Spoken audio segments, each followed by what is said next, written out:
حياكم الله.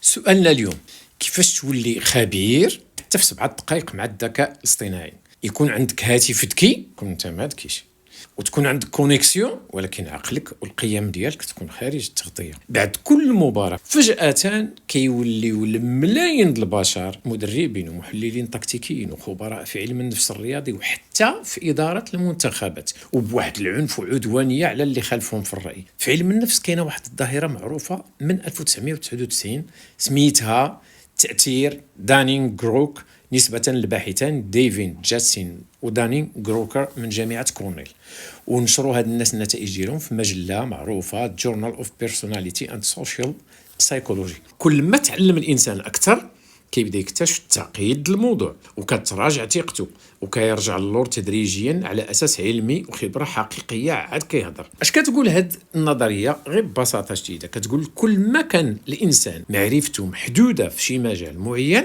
كتزيد الاحتمالات ديال انه يبالغ في تقدير الفهم ديالو، لانه كيملك اصلا المعرفه ما كتمكنوش من انه يكتشف الحدود. كل ما تعلم الانسان اكثر كيبدا يكتشف التعقيد الموضوع. شوفوا شنو كيوقع في كاس العالم، كيف تيوقع في السينما وفي السياسه وفي الدين.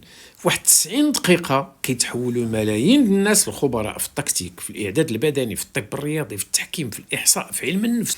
تيكفي يضيع هدف ولا يتغير لاعب. انا كنت عارف هادشي غيوقع. المدرب ما كيقفل والو.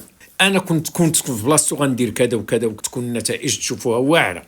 مع منتخبات العالم كلها نفس الشيء. المشكله ماشي في اننا نعبروا على ارائنا، مزيان نعبروا على ارائنا، ولكن اننا نتحولوا من محبين الميدان بحال السينما، السياسه، الدين، الكره.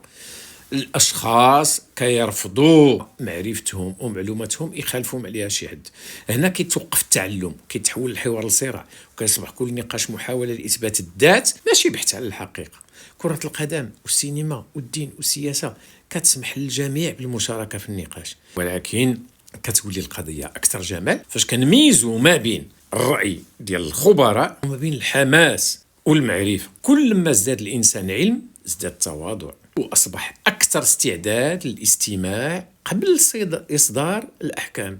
اما اذا اردنا نطوروا سواء في الرياضه او في اي مجال اخر، نقبلوا باننا ما كنعرفوش كل شيء. العقل اللي كيتوقف على التعلم كيولي كيتصلب، والتواصل كيغيب عنه الاصغاء، كيتحول لجدال عقيم ما كاينش لا معرفه ولا حلول، انما كاينش العنف ونكران الغير، وربما يوصل حتى الاعتداء وقلة الادب وقلة الحياء.